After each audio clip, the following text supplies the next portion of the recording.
Scott McMillin is quickly making up the time he lost stuck in the silt and has his big Ford running real strong.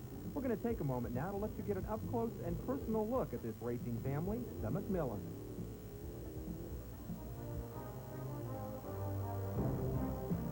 It would be impossible to document the history of the Baja 1000 without dedicating at least a chapter to the name McMillin. 5 overall victories and 8 class wins is a record tough to match. Corky, Mark, and Scott McMillin have an equally impressive business record. With San Diego's largest and most successful home building and real estate company, they obviously know how to compete in the office and on the racetrack. The Ram needs to have another washer in there, doesn't it? It started with 62-year-old Corky McMillin's love of the desert.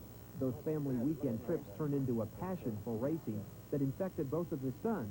And now, when it comes to Baja, the family holds nothing back. We have about 250 to 300 people down here supporting us. We'll have about 8 chase trucks. We'll have stationary pits of A through X. And we'll have 2 aircraft to support us. So it's an overall commitment. It's 101%. We go after this race very seriously. So I think we've taken some of the things that we've learned in business and applied that into our racing. And we've taken some of the things we've learned in racing and applied them in our business.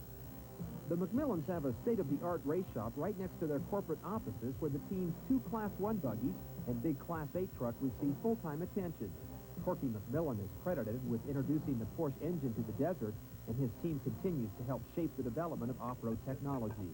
For the most part, the McMillins pretty much leave the shop to the mechanics, but when it gets close to race day, one of the 3 is likely to drop by.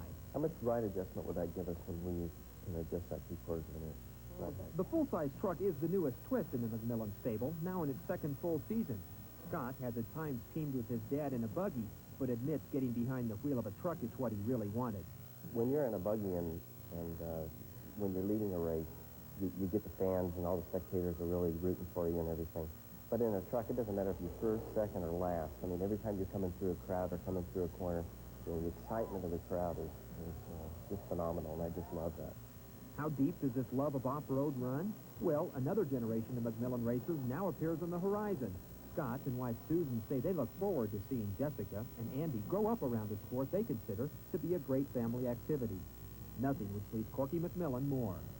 I think the lesson that's learned that if you put effort into something and stay with it and keep that team atmosphere, keep that team theory, because you don't survive down here alone, you don't win a race alone, you don't run a company alone. It just takes a group of people working together with a good respect for each other. Corky McMillin is proud that he built a multi-million-dollar business and one of off-road's best race teams pretty much from the ground up using the same formula. Simply put, the McMillins know how to win.